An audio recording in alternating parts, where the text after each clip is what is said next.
Hi, I'm David Mason, sitting here with Rabbi Aaron Leibowitz, who's a candidate for city council with the Yerushalmim party. Welcome, Rabbi Aaron. Hi, Dave. How you doing? Doing well, thank you. So normally when we have candidate interviews before an election, they're done by some political insider who is very, very up on what the various issues are. This is the exact opposite. Just for all of our viewers, I called this interview because I've lived in Jerusalem almost 10 years of my life, but really have almost never been active politically, very much have my finger on the pulse of what's going on in the city. And for the last couple of years, I haven't even lived in the city. I just moved back. And I was really curious to get an education. And Rav Aaron has kindly agreed to sit with me and tell me about what's going on. And we thought we'd record it so that others could also benefit from the education that I'm getting. So before we dig into the major issues that are being discussed for this election, let's first get out of the way all the major issues about Jerusalem that are not being discussed. I know the first issues I think about when I think about Jerusalem are probably things that are much more on a national or an international level. So could you just tell me what are the things that are the big Jerusalem issues that are not at all relevant to the city council election that's coming up? Yeah, absolutely. I mean, first of all, Jerusalem is a capital city. And as a capital city, perhaps like many countries, there's a federal level of decision-making that applies in Jerusalem, which really takes some of the issues out of the hands of city council. And in addition to that, there are all the international issues. So if you take, the classic issue that comes up often when people think about Yerushalmim, about Jerusalem is Mizrach Ha'ir, is the eastern part of the city, the Arab population of Jerusalem. And very often we get asked what's our policy on East Jerusalem. Well, certainly when it comes to questions of the future of Jerusalem, will Jerusalem be me'uchad, will it be one city, is Jerusalem going to be divided, etc. Those are questions that really are going to be decided on a national level, if not on an international level. And in that respect, the day-to-day involvement, or even high-level policymaking, in the city council of Jerusalem really have very little to do with that.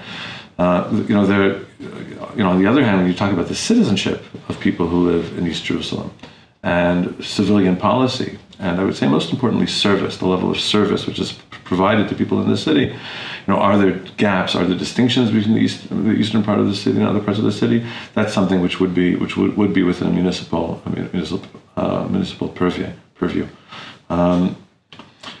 Another thing which is important to realize, which is unique in Israel, is that many municipal issues are decided on the national level, even if they're purely municipal issues. An example of that would be, for instance, tachbura, transportation. The questions of how many bus lines are there, where do the bus lines go? These are actually decided by Misrad HaTachbura, by the Ministry of Transportation for the city. And these are things where the city is very often in dialogue with the Ministry of Transportation, but in terms of the bottom line, in terms of budget, in terms of investments for infrastructure regarding public transportation, in Jerusalem the classic issue is the light rail. How many lines are running on the light rail? What's the relationship between the private company which runs the light rail and the contract? Which has certain expectations of. The light rail's contract is with Misrad HaTachbura, not with Iriyat Yerushalayim. Interesting.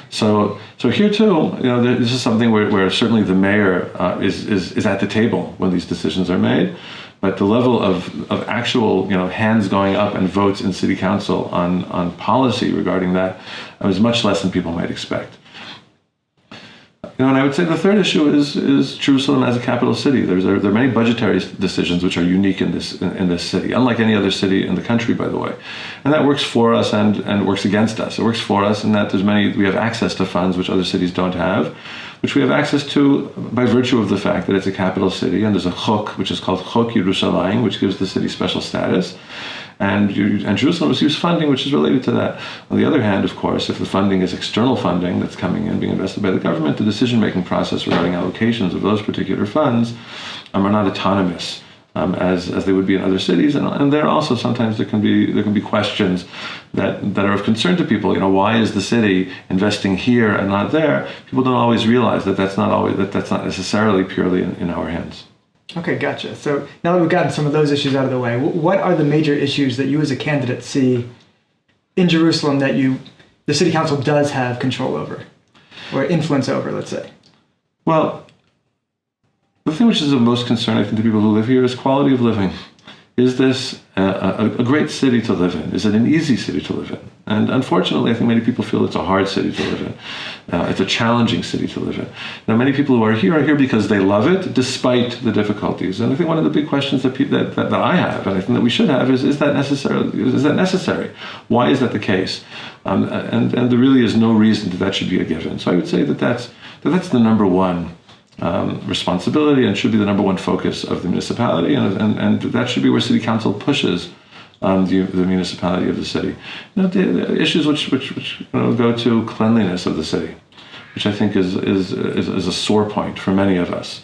The efficiency of the public transportation in the city and the interactions that we have with the Ministry of Transportation in terms of getting people where they want to go, and not necessarily where the mayor or the municipality want them to go. Issues which have to do with education, with affordability of education, with the quality of education, with sizes of classrooms, renovations of school buildings. I think these are of significant concern. Infrastructure in the city. It's a city with many old neighborhoods, and those neighborhoods definitely require investment to upgrade them, to bring them up to par in a modern city. And I think that these are the things which are of significant concern. Another area of concern, which is of interest to Yerushalmim, are issues which have to do with the flavor of Yerushalayim, what we call dat ve'ir, the interaction between religion and Jerusalem. And Yerushalayim is a city which has a lot of a significant weightiness in terms of what it means to people, what it represents to people, and therefore also often can be a source of tension. And I think that's another area where we feel that we have a unique statement, a unique voice in the conversation, and we should spend some time focusing on that. And I would say the third issue is to what extent are neighborhoods coalescing as communities independent from an overall municipal focus. Is there a sense that people have the services that they want close to them in their neighborhood, or is the sense that the municipality is expecting them to travel to the center of town on a regular basis? And that's another area of focus, that the ability of neighborhoods and communities to organize, to define their lives, and also what we call Ir b'merchak halicha, a city in walking distance, where we really feel that every neighborhood deserves to have the primary resources which a person needs for their life, whether it's a supermarket, a post office, a reasonable access to public transportation, all within an easy walking distance of their home, a coffee shop. These are things also which we think are very worthy and important goals for the next 5 years. Okay, great. So let's break that down one by one and go through the various aspects. And really, as much as possible, I want to try to understand what the issues are, and as well, how does Yerushalmim differ from the other parties in our approach to those issues. So let's start with education. And you were mentioning overcrowding in the classrooms and schools that needed fixing up. How does Yerushalmim differ? I imagine everybody would say, "Wow, overcrowding is not good. Bad schools need to be fixed up." But we're all working within the same budget, so I imagine there's different priorities amongst the different parties and how you deal with these issues. So actually, I would say that it's not different priorities. Rather, it's what's your approach to problem solving. Okay, great. And over here, I think one of the strengths of Yerushalmim is most definitely Rachel Azaria, who is a quite a remarkable mover and shaker, who over the past 5 years has shown herself, I would say, first and foremost, to be out of the box in terms of how you solve problems. Now, very often, especially because the city is run by pkidim, bureaucrats, I suppose that is the best translation for that. So, in a bureaucratic mindset, very often when you're facing a problem, it's a zero-sum equation of, well, if I do this, then I need more money. I don't have more money, so I can't do this. And that's where that's a significant window of opportunity for someone who really is not interested in why I can't find a solution, but someone who is absolutely intent on making it work, and somebody who has the creative juices and power of imagination to think out of the box and find the third possibility. So something which relates to education, which I think is a good example of that, prime example of that, is the question of affordable housing in Jerusalem. One of the big challenges in Yerushalayim is that it's so expensive to live here. And yet, there are many neighborhoods where housing is much more affordable. the reason housing is more affordable there is because the neighborhoods are viewed as being less desirable. So a place where Rachel is kind of, I think, innovative thinking, kind of brought the issue of education and the issue of housing together to solve a problem in an out-of-the-box way was, lowering the cost of housing, that's a national level. That's not really something that a municipality can intervene in terms of the way national policy works in this country. But, on the other hand, if you have here a neighborhood that's not desirable, how do you make a neighborhood desirable? Especially for our constituency, which is primarily a constituency of young families with children. So one of the best ways to make a neighborhood desirable for families is to build a great school. So, a lot of the cities of Yerushalayim have schools, which unfortunately over the years have kind of gone a little bit downhill because of changes of population, because of stagnation. So an example is the Talpiot Mizrach neighborhood, which is a much more affordable neighborhood than the center of town. Rachel became involved there with a group of young families who had moved out to the neighborhood, and there was a school there. It was even a Dati Leumi school that had a terrible reputation. And these families said, we want a school like that school in a different neighborhood. So how do you revamp a school? And over here, I think also one of the things which is unique about Yerushalmim is we don't view ourselves as first and foremost parliamentarian diplomats or politicians. And really, we view ourselves as activists. And Yerushalmim went in and built a core group of families who were looking, understood what kind of school they were looking for, took them to the offices in the municipality which were in charge of education, convinced the bureaucrats that this school was necessary, and that's not easy. Very often that takes months and months of work, of arguing, of drafting more support, of bringing it up in city council, garnering support, having the families come out for demonstrations, and in the end, they completely redefined the school. But basically created a school within a school with a whole new flavor, its own administration, and slowly, this community is now growing to the point where, first of all, they have the classes are smaller.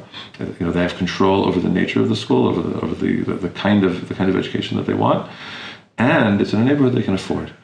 So I would say that's that kind of out of the box thinking, asking not why is this not solvable, but how, but what are the channels? What's the way to make it work? Because it has to work. Very often that's the ticket to finding real value and solutions. Now, would you say that this strategy would involve taking resources away from some of the wealthier neighborhoods in order to put them into these more affordable neighborhoods that young families can realistically be moving into?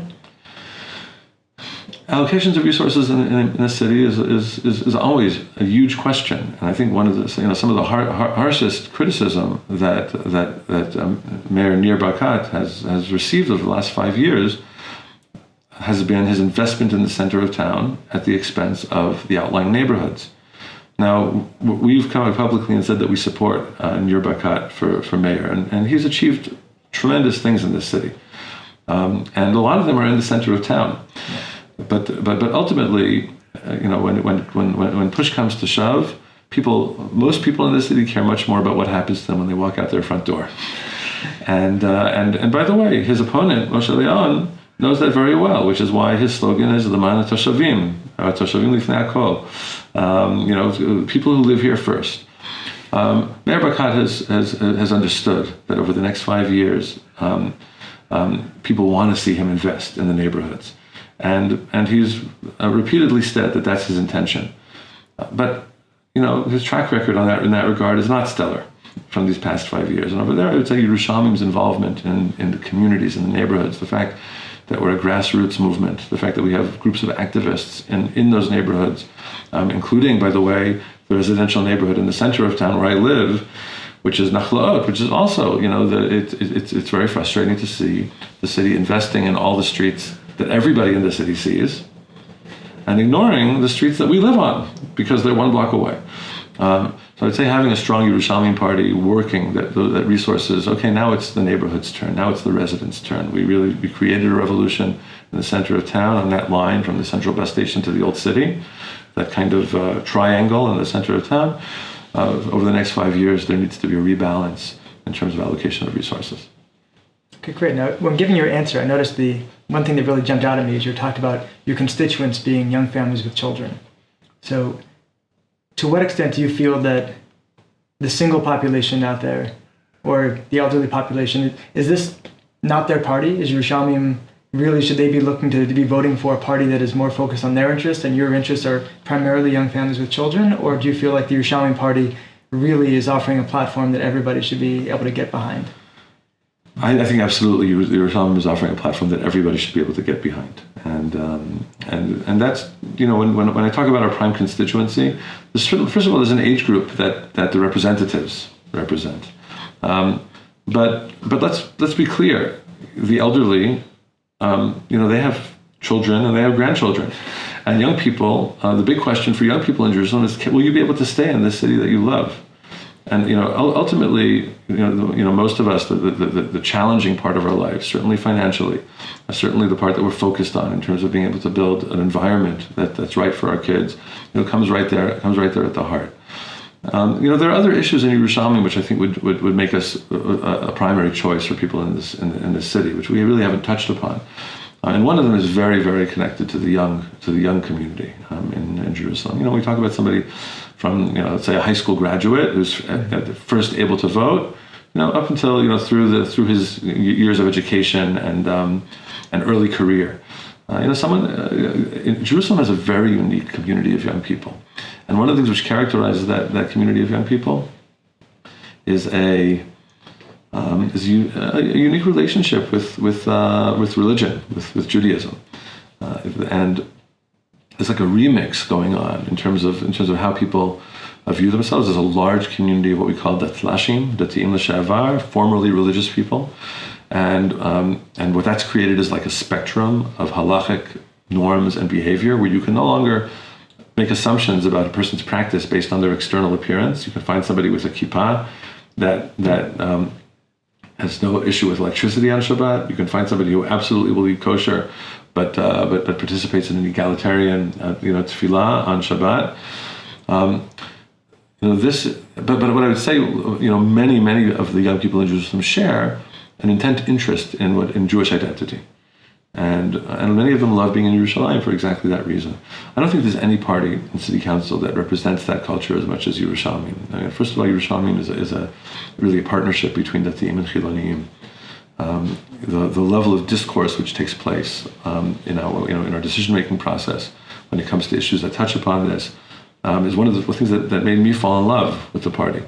And in that respect, I would say that many young people, and I think also many people in their golden years, would resonate with really a unique voice and really a crucial voice.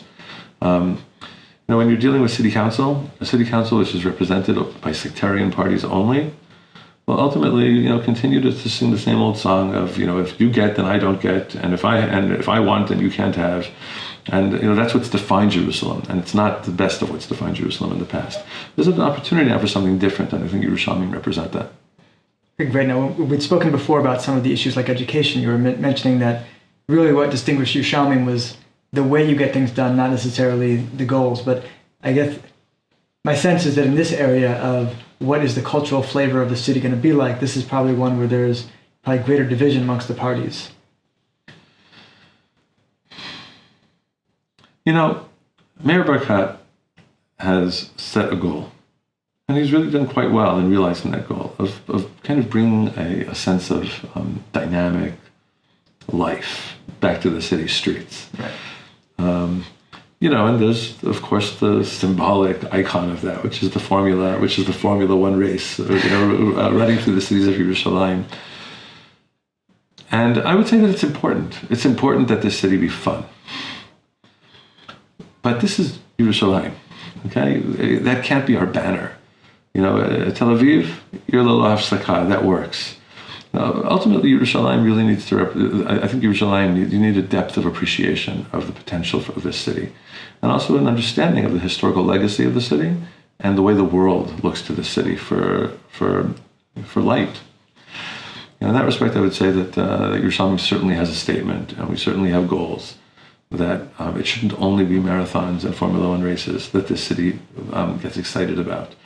But to me, it's very disturbing that when there's a marathon, the signs are up all over town. When there's a Formula One race, the signs are up all over town. But when there's a seminar of a renaissance of Jewish learning like Limud, only the people who are like the aficionados of that kind of thing even know it's happening, and it's kind of on the side and hard. So I think over there's a gap, and I think that's a very realistic goal. That like the higher culture, and especially the higher Jewish culture, and I would say a pluralistic face of that higher Jewish culture, which really takes on meaning not only for one particular segment of the population, but for all of us, and something we can share. I think is something that is dear to us, and that we intend to promote and bring into the fore. Okay, great. We were talking about constituency before. So on this religious front, I noticed that the Yerushalmim party themselves, I believe, are a mix of Dati and Chiloni. So do you find your constituents are really come from all over the board in terms of religious observance, or do you feel that the constituencies are really from a certain margin of the population, and other margins of the populations are really not as interested in the platform? So I would say absolutely, we represent the broad center. We do not have a large amount of Haredim who support Yerushalmim, but we have some, and that's actually interesting. When we just had a huge rally a few days ago, and it's quite refreshing and surprising to see some Haredi appearing people in the audience. But there's no doubt that primarily we represent, I would say, a moderate voice, and when I say a moderate voice, I mean those communities who can hold space for the fact that there are other points of view and other perspectives. And I also say the people who really want to see Yerushalayim continue to be a city which represents all of Am Yisrael, the capital city of Israel. One of the signs of the decline of the non-Orthodox population in Jerusalem is the school system. And you see that the non-Orthodox schools, the Chiloni schools, are suffering in terms of numbers. So, in that respect, I would say that having a city which can provide the kind of life that the Chilonim also want to be able to share in the city is really important. So, again, I would say the picture is that I would say we're a coalition of moderates, and I think that that's important. By the way, that the Dati Leumi, the religious Zionists, who I count myself among, we've traditionally voted with a sectarian. The Dati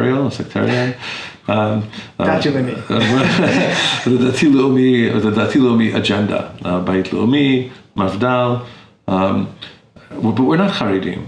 We don't vote unanimously, and here in this current elections, again, we find ourselves with two different Dati Leumi parties, arguing over the Dati Leumi voice. I would say it's time for, certainly on a municipal level, where the issues are, where the issues of Eretz Yisrael are not the crucial issues that are at hand. The coalition of moderate voices is really the way to go. Here we have an opportunity to join together with all the elements of the city that want to see a more open voice or nature or face of the city, and really have an impact, as opposed to focusing on how many funds can we allocate to or get for our chevra. Right. Okay, great. Let's talk a bit about what the city council is and how it works. I don't really have much of a, when I think about Jerusalem, I think about the Knesset, I think about the mayor, and the city council really is, I don't have a great idea of who they are or what they do or how the whole structure of politics in the city works. Okay. Well, first of all, I think it's important that everybody realize that that we actually have two elections coming up on October 22nd. Okay, great. One election is for mayor, and an absolutely separate election is for city council. Okay, right now there are two primary mayoral candidates, Nir Barkat and Moshe Leon. Those are the two important people to talk about because any other candidates are not really vying for a realistic possibility of winning. And that's going to be one box, okay? And in addition to that election, you have the election for city council. City council has 30 seats, And there are actually 31 city councilmen because the mayor also votes in city council votes, but he's elected separately. So there are 30 seats on city council. And you run for city council with a list. Okay, it's a party-based election. You don't run by yourself, but rather you run with a list of like a coalition of like-minded people who and work as a team. There are probably close to 15 lists running right now for city council, and basically based on the amount of people who go out to vote, which I hope will be everybody, because if you don't go out to vote, it means you don't care. And that's just heartbreaking. So based on the amount of people who go out to vote, that number gets divided by 30, and and that number equals one seat on city council. And, so a party can get one seat.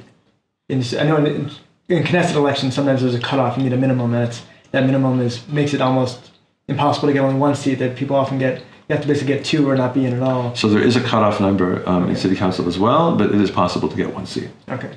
The cutoff number really serves a different purpose, which I can explain in a moment.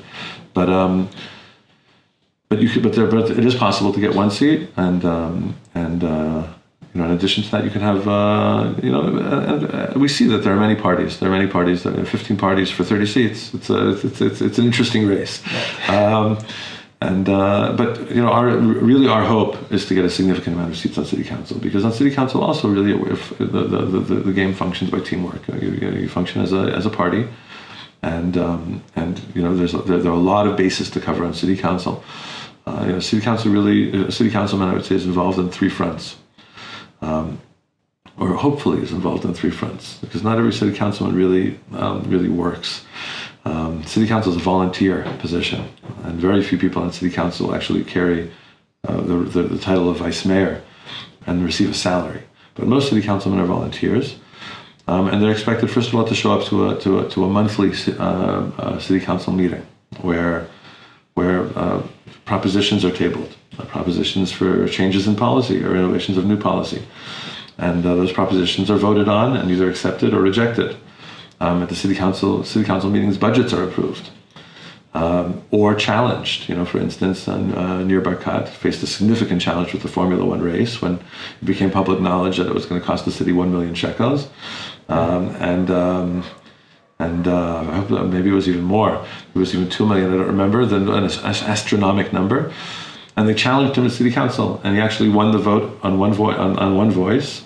And that's also where the political give and take comes into play. If you want somebody's support, then that's an opportunity for that person to maybe say, "Oh, here's something that's more important for the city than not having this race."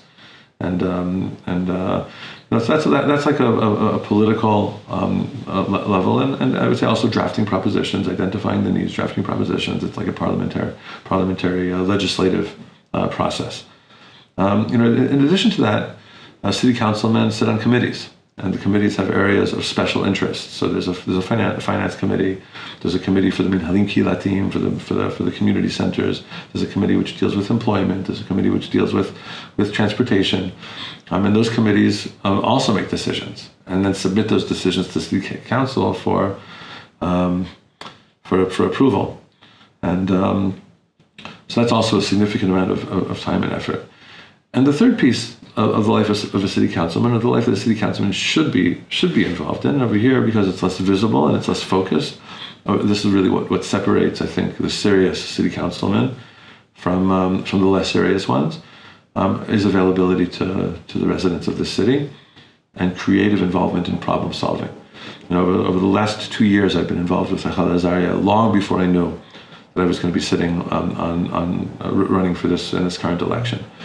And when the Nachlaot community brought issues to Rachel Azaria, even if they were issues which had nothing to do with the city council vote or had nothing to do with the committee that she was on, she would sit with us and she would brainstorm, and she would go with us to the organizations, often not even municipal organizations. Sometimes municipal organizations which had expertise in the challenges that we were facing, and really help us solve our problems. The cynics would say, okay, she saw an election coming up. She realized she was, but I, as someone who's been by the table for the last 2 years, understand that absolutely that's true. Any politician who doesn't appreciate that won't survive for long. But it also comes from an appreciation of the fact that the job is not a job of like putting your hand up or not putting your hand up. The job is a job of making the city a great city, and and also loving that, having a passion for being able to be a change agent in terms of what this city will and can become. So I would say that those are really the three areas. It's very important and it's very difficult for a voter to educate themselves. Which city councilmen are really doing the work. Some of them it's easy. You open up the protocols and you notice that three of the city councilmen on Nir Barkat's list didn't show up to any city council meetings during the entire. You just look at the list, and that's very important that people realize, because often people think I want to vote for the mayor's party because I want to support the mayor. I want him to have the power to implement his policy. And they don't realize that a city councilman who's only supporting the policy of the mayor, and he's not an independent change agent, and the city councilmen that come in with the mayor do not have freedom. They're not able to vote with their conscience. Their role, they were drafted by the mayor in order to give him a power base in city council. And some of them, take Rami Levy for instance, a very successful businessman who's there on the list for all sorts of reasons, which have to do with the fact that he's a very successful businessman, but he doesn't view his day-to-day as a city councilman. He's Rami Levy. Because of that, it's very important for people to recognize. Now, there are other parties which I won't single out because we're not looking to be running that kind of campaign.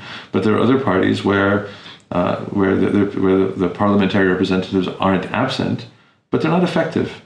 It's a skill. And it's more than a skill; it's also a passion, and I would say that's one area where Rachel Azaria has a track record, and people who live in Achlaot have seen and benefited from the coaching that I've received from Rachel. 1 year ago, we had elections for the Minhal Kilati here. You asked what does a city councilman do? City councilman works hard as you can possibly imagine, on a volunteer basis, to transform the city. Just like those people who live in Achlaot saw a bunch of us work hard on a volunteer basis to transform our neighborhood 1 year ago. And a year ago, we basically took over the Minhal Kilati, which we have been critical of for years. But when an election offered itself and we could bring change, and thank God, the Leva year just opened its doors for Chugim. We have a matnas for the first time in a decade. That's really where the buck stops, is the hard work. So why do it for a volunteer basis? It seems like a tremendous amount of effort for no salary, for no reward. That, as you put it, the best city council people sounds very much like a full-time job for no pay. So what is the incentive for someone like yourself to run for city council? Right. So first of all, I would say it's not a full-time job. It's a part-time job. Just to be honest, our aspiration is to spend 20 hours a week on this role, so it's like a half-time, the equivalent of a Chatzi Misra, a half-time position. And you're 100% right. By the way, nobody is measuring the hours. So ultimately the question becomes who's really putting in that work and who's not putting in that work. I've noticed over time that there are a couple profiles of city councilmen. Some city councilmen are real estate lawyers. No duh. It's very strategic to be on city council involved in setting municipal policy if you're in real estate law, if you have a real estate law firm. Other city councilmen are like Nir Barkat and maybe Rami Levy, people who are at a stage in their lives where they've been financially successful enough that they want to they're saying, hey, now what am I going to do to bring change? And then there's a significant group, and I count myself among them, of people who have committed themselves to careers of being change agents. Many people who actually have led amutot, have led nonprofits, have built careers in that sector. That's where Rachel Azaria comes from. She comes also from a directorship of a nonprofit that worked for Agunot, issues of Agunot. I would say these are people whose life's passion is to work with people, is to have an impact, and to reach as many people as possible. And that's what led me to go into rabbinics. That's what led me to become a community activist and a leader of a big Knesset. My love of helping my people and the community realize their full potential. And now, when an opportunity, it's almost an addiction. When an opportunity, I'm serious. When an opportunity offers itself to do that on a municipal level, it's not necessarily a logical process. And thank God, I suppose that there are enough of us who are able to put it together. Of course, we have to be able to put it together financially. I've been blessed with an organization that I've built that is willing to support my giving time to this. A community that's willing to support my giving time to this, and that's a real blessing. And Yerushalmim also has supporters who are intent on helping us, maintain the organizational structure to do this effectively. B'ezrat Hashem, listen, everybody should be volunteering. We just volunteer a lot. Well, would you say that you've mentioned Rachel Azariah and yourself? Would you say this is the profile of the entire Yerushalmim ticket? People who are very into being activists and giving to the whole community? Absolutely. Every person on our list is an activist in their neighborhood with a record. So in that respect, that's definitely the profile. People who have proven themselves in affecting their local communities, and we've invited them, and just as Rachel invited me, to step that up to a municipal level. Normally, when I hear political candidates with records, I'm thinking about jail term. I take it you mean records of actually doing some strong activism in the community. Every single person on the list does not have a record and has proven themselves able to bring change.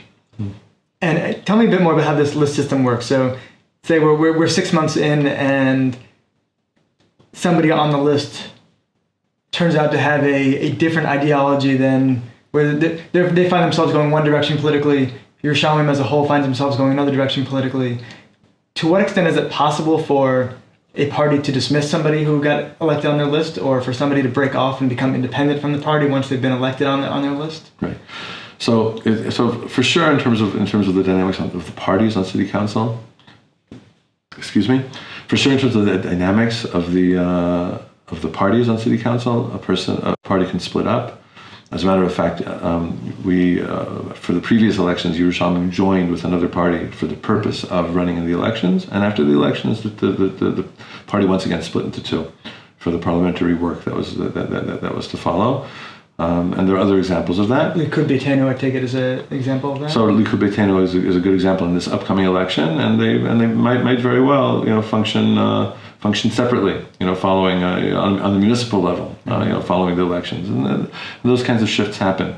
If somebody from the list departs for some reason from city council, or resigns for some reason, for instance, in the previous national elections, there was a city councilwoman who put forward her name for Knesset, and she ran for Knesset. So she didn't get in.